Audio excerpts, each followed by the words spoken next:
the high internet penetration rates, high mobile penetration rate, that the question now becomes usage and a new business model that allows for new products and services to ride off this platform and that technology. So just like I think everybody benefited from globalization, I think people will now benefit from a unified communication platform around the world that unifies them together into a single network. The other part is literacy. It's well proven that digital literacy is much easier to achieve than financial literacy or literacy as we know in the traditional form. Pension disbursements on a digital platform, in a digital form, consumers will be more comfortable, it's more open, it's more transparent.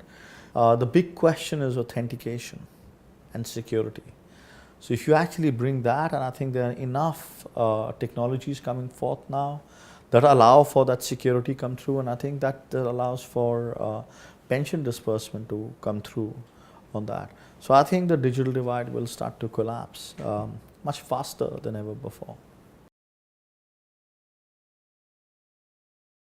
Connectivity, universal connectivity. With universal connectivity, you're in singular networks. Yeah, that allows much easier transaction flows. It also brings much more efficiency in transaction flows, and it brings the cost down. So if I don't have to now go and stand in line and spend hundreds of dollars traveling from one place to the other, filling in forms, etc., and if I can digitize this with the right safety, right security, right AML, right KYC, then I am now talking about being able to bring new sets of services to segments who till now have not benefited from this, what I call inclusion. You have to show proof of life as a pensioner to be able to get pension. Usage, frequency. Once I start to use something, I become comfortable. So as a pensioner, if I now know the first time around, I've done some authentication sitting at home, and I check my phone and it says, oh, my pension is credited, and I start to use that the way I normally was using it, at that point of time, credibility and trust comes right back, right? And then you use it again, and then you start to become a frequent user, and life becomes comfortable again. Developing markets and emerging markets need to do a lot more, by and large, on saving and pension schemes for allowing for this transition, because as populations age is when these problems start to manifest itself, right? So for me, it's not about just savings and pensions. I also feel it's about policy making, it's about driving this, it's about financial literacy, it's about education for people and young populations to say on how they should manage finances out in the future and how they'll be taking care of themselves by using their own savings. Savings allow for cash or unutilized funds to go back into the formal economy. That allows it to get invested, that gives you returns, and therefore it spurs a different type of economic upturn, right? People need to get comfortable.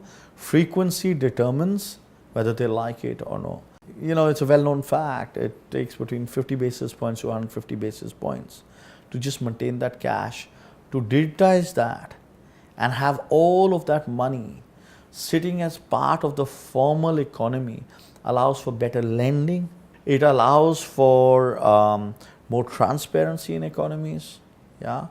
So I think it spurs a lot more than just a pension program or what it does for consumers. I think there's a huge lift that even economies get when you move on that journey as you go forward. Today, I think most emerging markets boast about the fact that they have young populations, which I think is wonderful for those economies, because they actually have a population that's not aging. It's actually young, and therefore will do different things in the economy. Savings will come, people will understand the benefits of it, people will understand the benefits of pension, but it's important to solve. It needs to be simple, it needs to be secure, right? And people need to trust it, right? So that means you need the right sort of technology that brings it together. You bring that in, and I think we move to a very, very different sphere in most of these markets.